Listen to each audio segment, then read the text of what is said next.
I came up with the idea back in December that stand-up comedy would be fun. I didn't even know the difference between that and improv until I went to an improv class and decided that wasn't for me. So I decided to go to stand-up comedy, went to some classes, and I've had so much fun since then. And you can look at my website, just search the internet for Arizona Blue, like you see on the posters and so forth. You'll find my website always at the top of millions of hits. And click on the comedy page, you can see where I've been, you can see where I'm going, and things like that. And I'm just having a ball. Retired life's tough, but someone's got to do it. Anyway, I would like to introduce our comedian for this afternoon. This gentleman is so funny you won't be able to stand it. It's the first time I said that. We'll see how funny it really turns out to be. Anyway, this gentleman's on a cross-country road trip from Phoenix to the Outer Banks for kiteboarding, and then up to Michigan for a reunion, and back doing comedy all the way, all places, and having a lot of fun.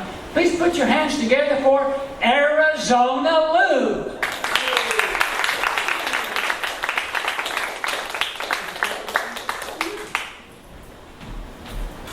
Hi, I'm Arizona Lou. So glad you came this afternoon, and so glad that, you may have seen me at some of my previous appearances, like the Avon Post Office, my picture in the post office. Don't get too excited, it's on the community bulletin board. You may have seen me at out in the game room area, begging you to come here to the comedy show. You recognize that, right? You may have seen me, in my future appearances, you may see me at Dollar Tree. You may see me at a Walmart parking lot. Because my home away home was a little minivan. But I want to thank you folks for coming out this afternoon and listening to an old guy from Phoenix. You ask, how old? How old? Now, you didn't ask, so you must not care. You expect me to do this show by myself? Come on, everybody now. How old? How old are you? I'm 72. Oh, too young. That's not old. Just a kid. You guys are funny. I don't know what I'm doing up here. 72, 100 years old.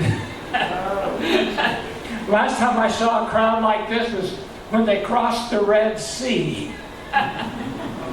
Yep, I was born in MCMXLI. And the young people don't know what that is. You guys know it's Roman numerals, but you don't know what it means. I knew I'd have to explain it to the Canadians. Anyway, when I'm old, I forget stuff. You can forget which side of the page I'm supposed to be on. Hurricane Arthur came through, and after Hurricane Arthur, it gave a whole new meaning to the term breezeway. I have a friend in Rodante whose bottom floor had no walls at the end of it. I haven't told him that joke. Also, it's not very funny. The roofers are having it really doing well. The roofers are having fun, doing a lot of work. People don't want them to leak. I'm talking about the roofs now. You got to get that one straight. I have to remember you guys. You're so solemn that you might spice up my funeral. Too late. It was Tuesday. Your funeral? You're not laughing much. You may have lost track. Today's Friday. She's thinking, good. I like you people already. I want to thank all my friends who came out to support me, all my enemies, all 111 of you. Just a minute. Well, those might be tally marks. Maybe more Roman numerals. I want to thank all 3 of you. If I'm lucky, I'll remember what I want to say this afternoon, and If you're lucky, I'll forget. We get on to whatever the next activity is this afternoon.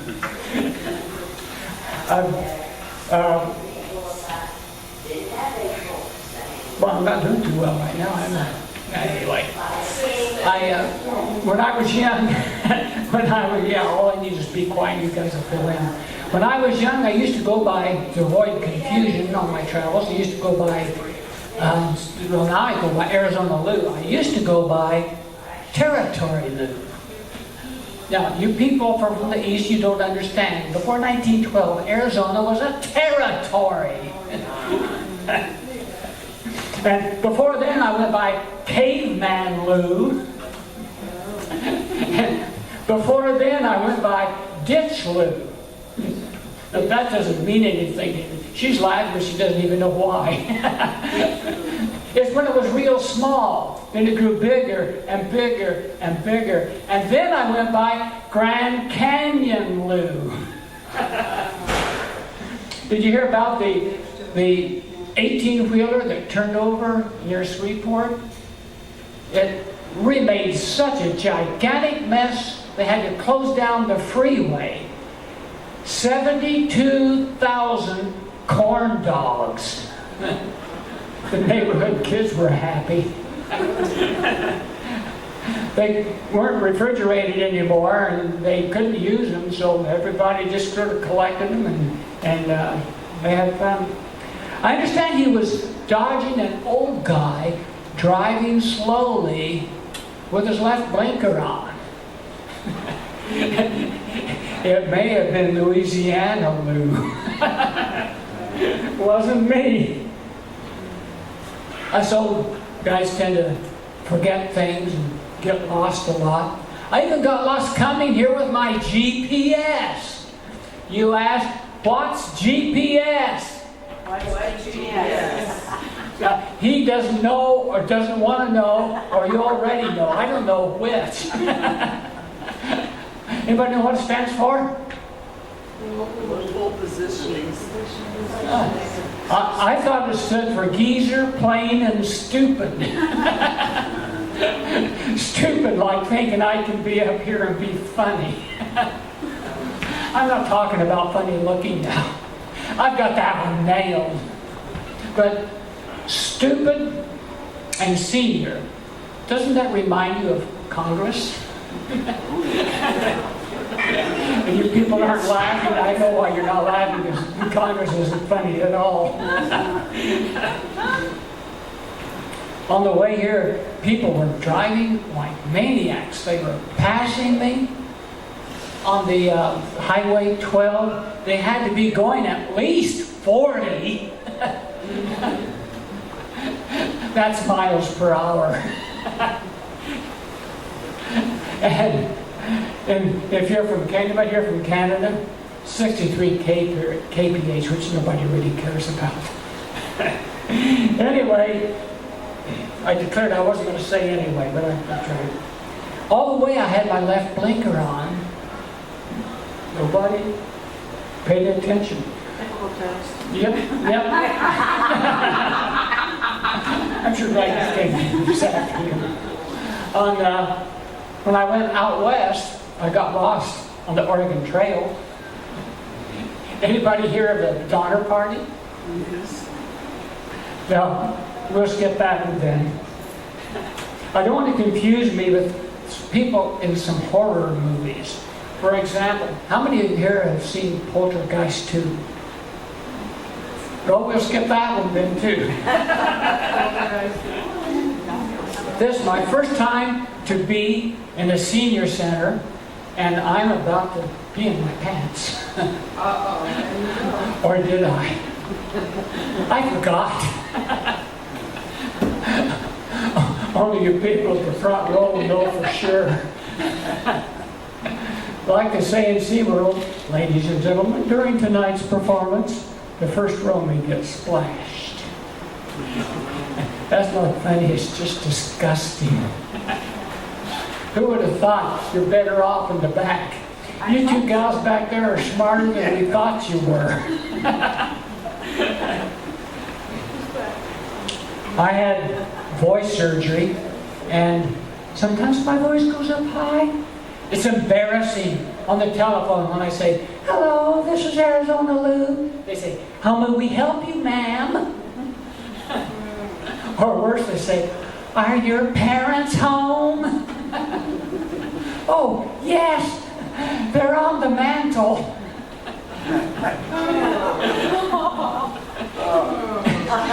In their urns. Hang on, I'll take the phone to them. I don't want you to confuse. Talking about horror shows, have anybody seen the TV show Family Guy? No, we'll skip that, but ask me later, I'll explain it to you. I used to be surrounded by negative people. Not anymore. I'm so old, they're all dead. She's thinking ahead of me. Now that's a problem. Maybe I ought to move her back to the back row.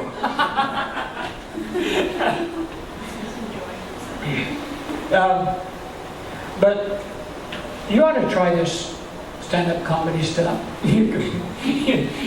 She's already laughing. You could be like me, standing up here, being disgusting, trying to be funny, peeing in your pants. Depends.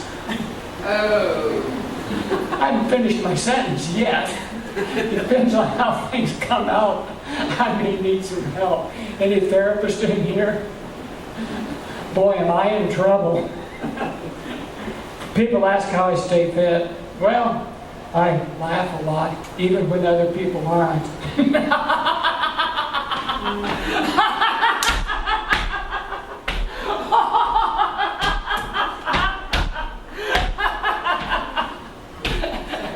And you people are all stone-faced there. Thanks for proving my point.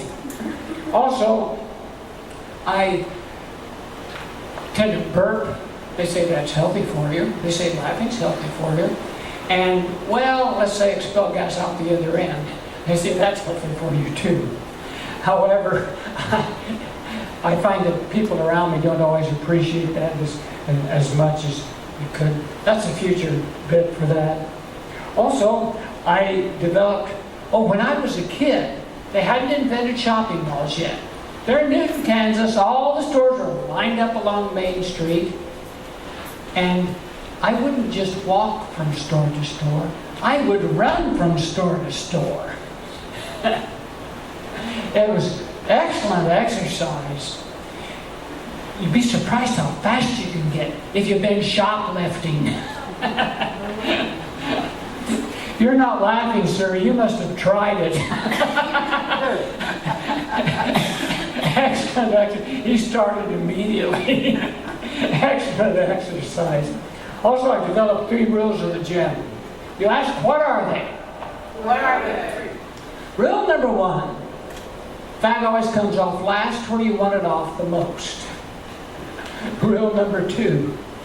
Don't die. Rule number 3. Forget the gym. Go home, take a bowl of chips to the couch, and veg out with Barney 5. Or the Golden Girls.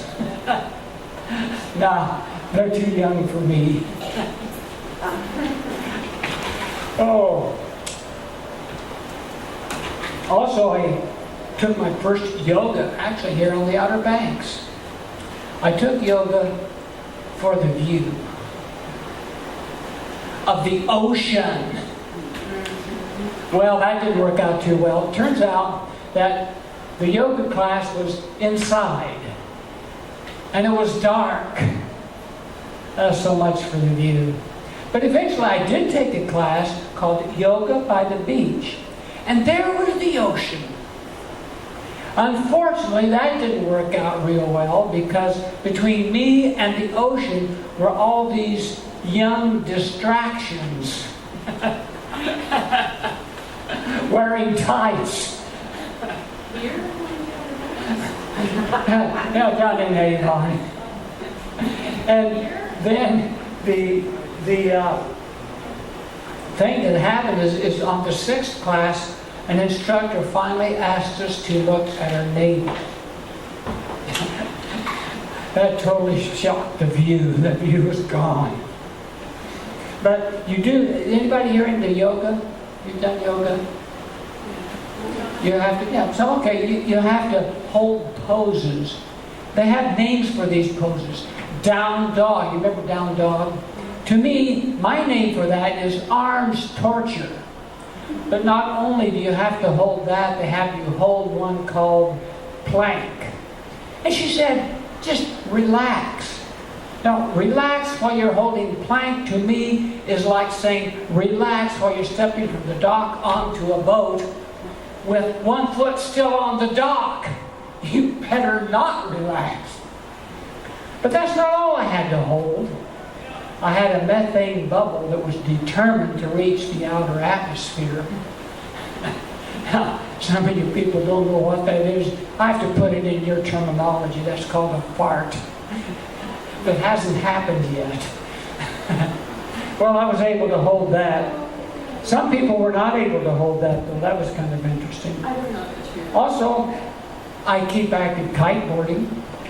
Now, kiteboarding, you have to picture yourself flying a huge kite while it's pulling you on a wakeboard or a surfboard. Now, I'm going to hear by applause, how many have heard of kiteboarding? Applaud if you've heard of it. Now, you didn't applaud, and I just told you about kiteboarding. You're going to have to start paying attention now. Most awesome thing I've ever done. Actually, last year, I saw an 85-year-old man getting kiteboard lessons. I took care of him, and now I'm the oldest surviving kiteboarder in the world.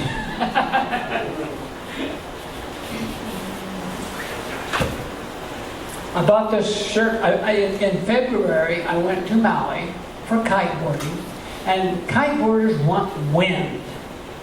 Not that kind of wind now. Fishermen say, oh, the wind's getting worse. Kiteboarders say, you mean better? And I bought this shirt there. Most expensive Hawaiian shirt I've ever bought. In fact, the only one I've ever bought. But to find one I really liked, I had to go to some of the upscale stores. And I ended up getting it at one of the upscale stores, Goodwill. Now, with the money I saved, I was a happy camper, because with the money I saved, I was able to SUP. Now, SUP stands for stand-up paddleboarding. That's where the cool dudes stand on a big surfboard. We did that last fall. Yeah, stand on a big surfboard with a long paddle around looking for waves. Now, when they're wearing the Hawaiian shirts, they unbutton the top button to show off their hairy chest. When it comes to a hairy chest, I flunked the test. I had one kid look down, and she wouldn't look. She was afraid to see something ugly, but it's probably going to be right. Anyway, it was fun. Let's hear by applause. How many have heard of SUP? Applause. You didn't applaud, she did. You didn't applaud, I just told you about SUP. You're going to have to pay attention. Usually I don't catch someone a second time, but you people are good, I appreciate it. I caught my first wave there on the Kailua Harbor, and my only wave I've ever caught. But I rode that wave 561 feet, just barely standing up the whole time.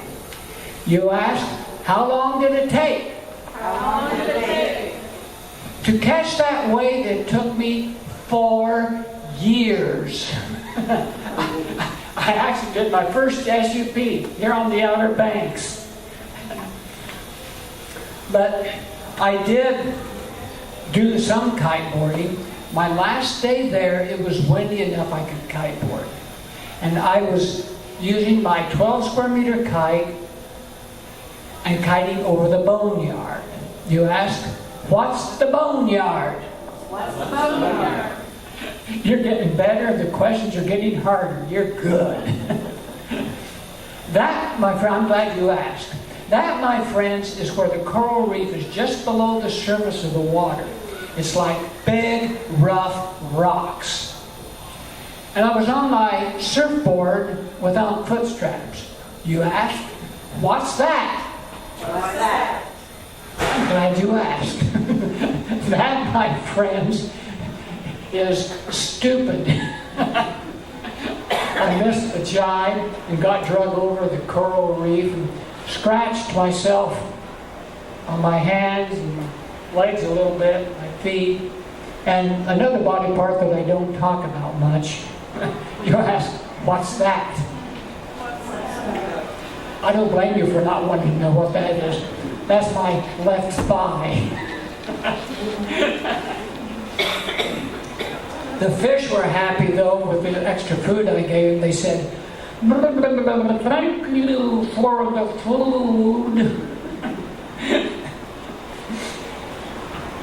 The flight back was a challenge because when you reach a certain age, and you older gentlemen particularly know what I'm talking about, you have to keep track of where the restrooms are, and you have to visit them more frequently than you would like. Well, flying back on Hawaiian Airlines, I declare the Boeing manufacturers who designed those restrooms on the airliners measured people and said, let's make the restrooms 3 inches smaller. So you go into the restroom, and lo and behold, it's just barely enough space for you, and the wall is curved because of the shape of the airplane. So if you're a guy, you have to stand like this, and if you get a boner, you're completely out of space. At my age, I can only dream what it's like to hit the wall. But when you get ready to leave, you notice the bifold door opens in. That means that small space you have gets even smaller. And then they have a little reminder on the handle saying pull. That means you have to touch the place that everybody else has touched after they've touched their stuff. And it looks something like this.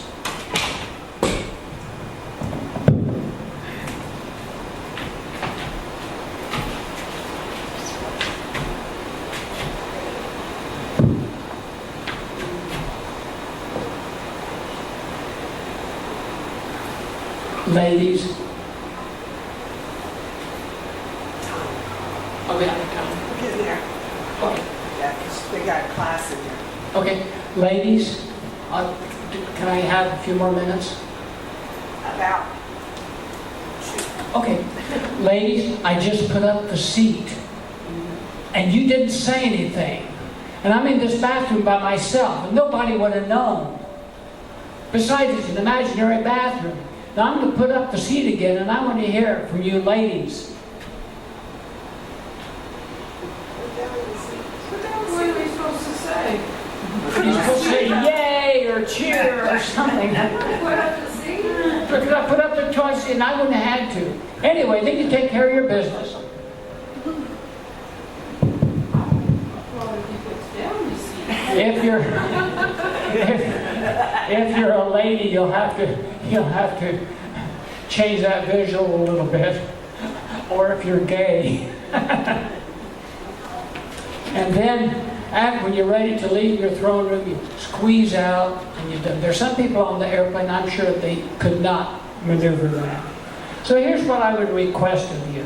I would request of you to, if you see an old guy out on the highway, whatever it is, I forgot. Relation, is that it? Whatever it is. If you see an old guy out there driving slowly with his left blinker on, don't run over him, because it could be me, or it could be him. And like my doctor tells me, I'm out of time.